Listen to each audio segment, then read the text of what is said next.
So they had this contest and they said, hey, make a video about the golf swing shirt and you can win a round with Padraig Harrington. Padraig, you've been playing great golf recently. What's your secret? I've been practicing with the golf swing shirt.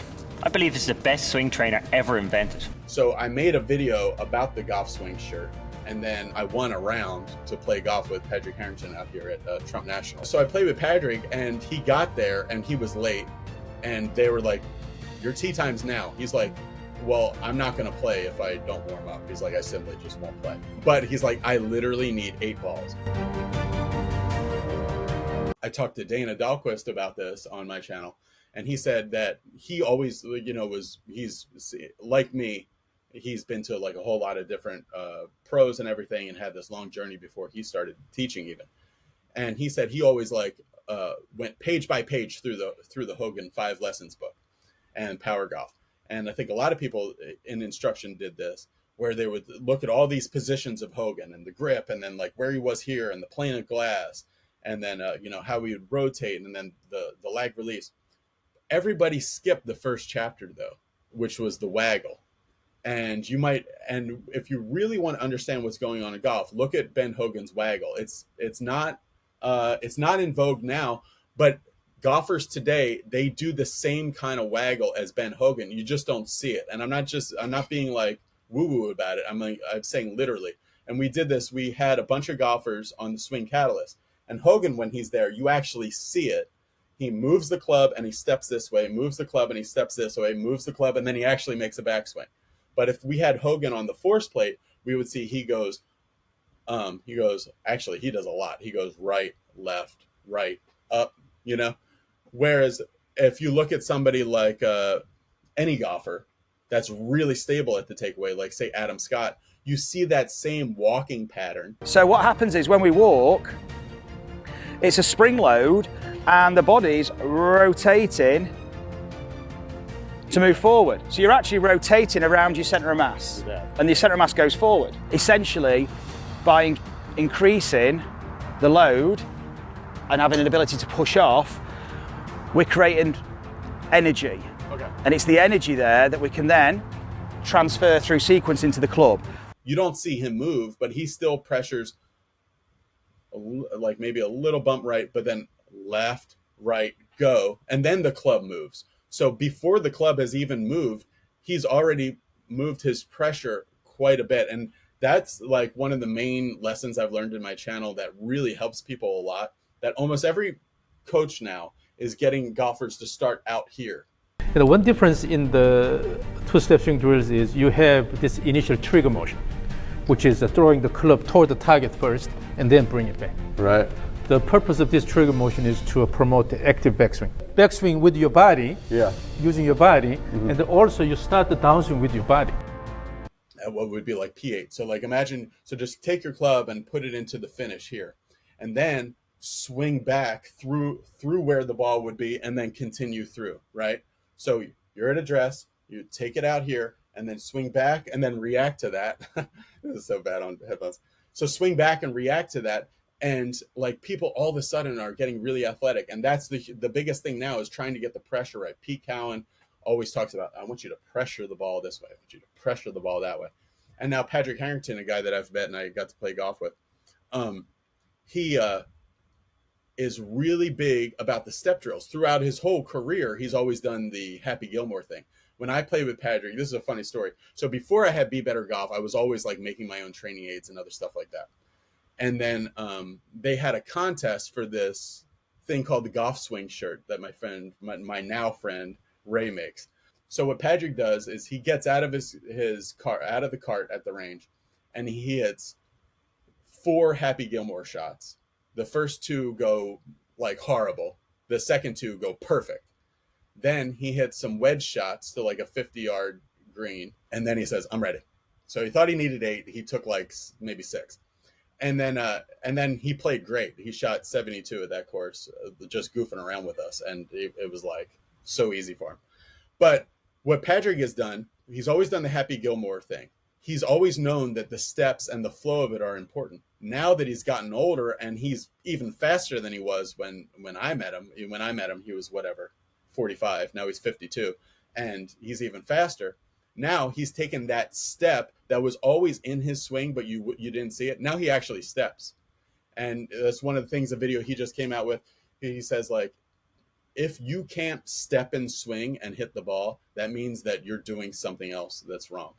And that's something that I talked to a lot with Marcus Bell, another instructor, who said that everything you do is walking. So you're balancing out the rotations, but your body's essentially, your body is spring loading.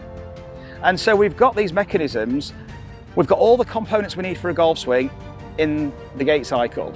Like, any basis for anything athletic you do is walking. So really the walking gait is the same kind of thing you would put into your swing. And learning this is a lot like learning a new dance more than anything else. And that's why Xander Schauffele, Dana Dahlquist, Dr. Kwan, Marcus Bell, all these teachers are advocating step drills. It's like step drills is like the biggest thing now, because it's the number one way for people to learn how to get some pressure and flow into and athleticism into their swing. It's really good. But you have to like still hit like the sweet spot that's like this big. So it has to be a balance. I OD'd on it way too much when I first met Dr. Kwan. You would see my swing would go like almost like Kyle Berkshire when he was doing his stomps.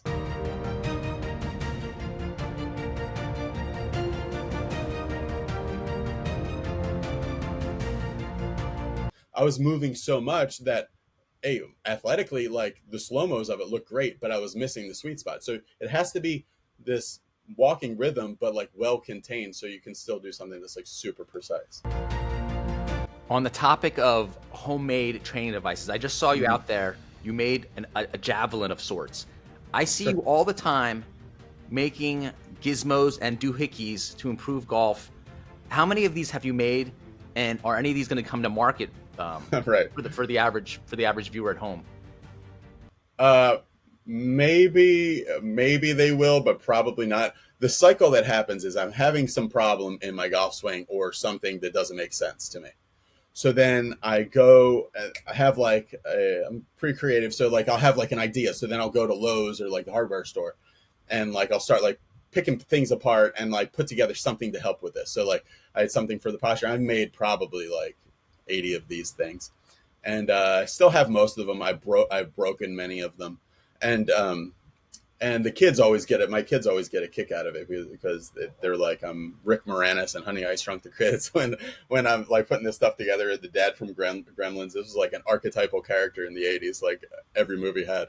But it's just because for some reason, for me, when I'm trying to go through a concept, me making the training aid and something to specifically help that will help the thought process of what I should be doing, and then using it as some too. Like you meet so many teachers who hate training aids, like golf teachers. They're like personally disgusted by training aids, and I think some of that is they just don't like seeing people put their instruction allocated money towards something that's not instruction. But it's just like maybe like a prideful thing or something. But the thing about a training aid is, let's say you're working on something. You're working on the motorcycle move. So you're going to use the G click or I'm not sure what it's called.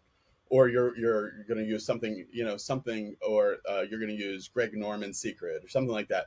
The thing about the training aid is when you put it on, now your mental attention is on that. Whereas if you were just thinking about it and you were hitting balls, as soon as you start slicing it or chunking it, you're going to be thinking about that other thing and just chasing your tail. You have this thing on, it's like a physical reminder to do, Sean Foley's new thing or something like that. It's a physical reminder to be like, hey, stay focused. This is the thing that you're working on. So I've made a lot. And I have one thing that I made that I made, and then I showed to Dr. Kwan, who's this really big golf scientist, and he loves it. And he uses it all the time, but it's the high tech kind of top secret thing that I made. And but then like you make this thing, and then he's like, well, I know some guys in Korea that can put this together, really cheap. But then like it never makes any progress. So I always make these training aids. I have them. I keep them secret because I'm thinking like, okay, maybe I'll bring this to market or do something with it. That is such like a difficult process. I'd rather just like make a video about it and show everybody what it is, because I would never, for example, like I do have this idea for what I think would be a really big training aid. But I don't want to get a lawyer and do the patent stuff. So I think the only thing that I would actually do is just try to, like, if you watch Shark Tank, just try to have that advantage of like being first to the market with it. And then also being like the trusted voice with it, and then have the videos that go along with it and everything. For example, like there's that Australian guy that invented the swing guide. You know, the swing guide that is really big on tour. That guy, and his son is on the tour. I forget the guy's name. He invented that thing. But when he had a good run with it for a while, because he was the first mover on it. But it's like, it's probably protectable too. But you can get it literally for $2 on Amazon now. You just got to get it out there and try to get the smash and grab job, because you're not going to get any protection rights in China. They're just manufactured anyway, and then you're kind of SOL, right? You're right. So people are saying like, oh, Brendon, you got to be careful. You shouldn't be showing this. People are going to steal. I'm like, they're going to steal it anyway. Don't care. And this gets back to instruction a little bit, because when I would first approach a teacher that I liked to come on the channel, and this is kind of like a 1980s vibe, they would say like, oh, I don't know if I really want to show all my stuff like publicly. I don't know. But think about like the famous teachers. None of them are holding anything back, really. They're showing you what it is, because people will always want to hear it from the horse's mouth. Like, for example, like if you have this teacher and he teaches, that's his thing that he teaches, right? And you go to him and it's never, no matter how many videos you watch, no matter how much you study what that teacher does, it's not really going to be able, for most people, it's not really going to click till you see them in person anyway. So that's why I say, like, don't try to like protect anything. Like, don't try to say like, oh, this is a secret. It's like, I think Mac O'Grady, you know, like I talked to Mac at the Long Beach Open because he was like playing in it. This is like 5 years ago. And I talked to Mac, and I came up to him because I was just starting my channel and said, hey, I'd love to interview you, you know, get you on the channel. You're like a real well-known voice in instruction, obviously. I'd love to interview. He goes like, I do no media, nothing. But then after that, like, it was like real intense. Like, I will never do any interviews. Like, he hates the idea of that. But then like he talked to me for like about an hour at El Dorado here in Long Beach, you know, just about different theories about the golf swing. And I was able to ask him some things about what he likes in transition and what he doesn't. But I'm like, here's a guy that really honestly believes in his heart that he has the secret to how to make golfers better. But he's like keeping it contained somehow, or like making it like privileged knowledge, and maybe embittered about people who are misinterpreting what he put out there and then using that to build a career. But I'm like, if you really think you could help golf, like, go out there and help golf, because people are struggling. People would love to get better. You can't really have your cake and eat it too. You can't, one, think, you know, that golf should be better, and two, think that you have the answer for people. And anyway, so, but not just him. A lot of teachers think like, oh, I don't want to give away like all my secrets. It doesn't matter. Golf instruction will always be a personal one-on-one thing. Be like all the tech and everything else, like, you need a person to do it, because all the data, like, I could sit a normal golfer in a room with a swing catalyst, a TrackMan, a Foresight at the same time, the hack motion and gears. I mean, that's not going to be any better of a range session than if they just went and hit balls and just saw what the ball was doing. You need the person to be able to interpret it. And then the thing that, this is where the magic of golf instruction is feeling real. So you have a guy telling you to do something that is totally wrong. You know, like, okay, me going like this and going like that, there's no good golfers that do that. Why are you telling me to do this? It's because maybe you do this, and we're just trying to get you there. So the balance of feeling real is really where the magic happens in a golf lesson. But the student, though, has to have enough knowledge to know, hey, I'm telling you to do this because you do this. And that's the great thing about technology. Hey, your shoulder plane is going from 30 to 90. You know, so you need so now I want you to take that shoulder plane and go from 30 to 0 and see what happens. And they'll actually go from 30 to 29. That's the really good thing that you can show about golf instruction. The golf teachers, they know from their eye what they can do. But people, even if they're going to like a high dollar instructor, they always have that like little bit of doubt in their mind, and this doubt even carries across technology, because they'll think, that's probably, that capture isn't right. Sometimes they'll be like, oh, that video is the wrong angle. But that feeling real balance is really how a teacher and student can make huge gains. But you got to let the student know where real ends and where it's just feel. Because if somebody will, because if feeling this a little bit is making me like 2 strokes better, then feeling that is going to make me like a tour player, because everybody wants to get like way better, and then before they know it, instead of just taking 1 aspirin, they've taken the entire bottle and they've OD'd. So that's I think the best thing, where you can match feel and real. That's a little bit like the Alex Noren drill, right? When he kind of does this and then kind of swings over it. I've seen Tiger also do some kind of things like that on some some team. Tiger in the Sean Foley days, like he didn't.